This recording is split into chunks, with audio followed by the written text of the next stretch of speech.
It's a very difficult moment for Montrealers, for people across the region who have been hit by this ice storm.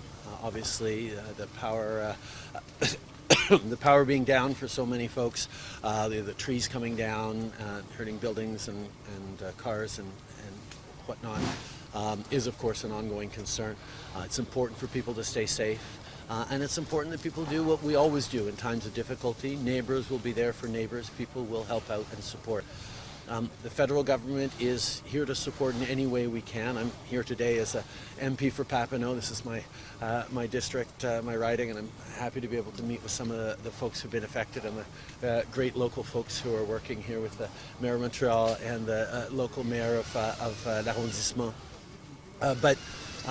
We will be, of course, as a federal government, there to support in any way necessary. There haven't been any formal requests, but if there are, we will say yes. I'm going to be getting a briefing from Quebec with the Premier in a few hours, and we'll talk more about what we can do, if any. But I know the municipal teams and the provincial teams are very much on this and working as hard as they can to get things back to normal for everyone. Obviously, millions of people without power right now across the region of Montreal and beyond. Our focus is very much on being there to support as necessary municipalities and the province as necessary. The federal government is here to help if needed.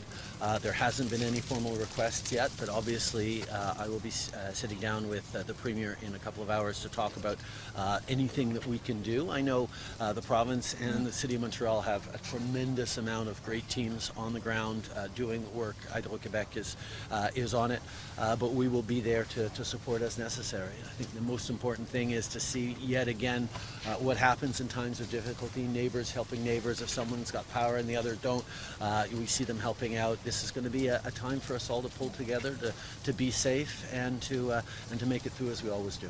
Thank you, Gloria. What were your first impressions when you saw the devastation on the ground? It's just seeing all these beautiful trees down, seeing lives disrupted, seeing the challenges that I know people are going to be facing today, and for what will be a difficult Easter weekend for a number of families. Obviously, there's never a good time for this, but it's a moment where we pull together and try and be there for each other. Thank you. Sorry. Comparison between this and the 1998 storm? I think there'll be lots of people reflecting on this as we move forward, as we talk to our kids about what the 98 ice storm was like, for those of us who remember it. I was actually living in BC at the time, but spoke almost constantly with my father and brother who were living through it and facing real challenges because of it. These are situations where people live through and remember and reflect on how we keep each other safe in times of difficulty.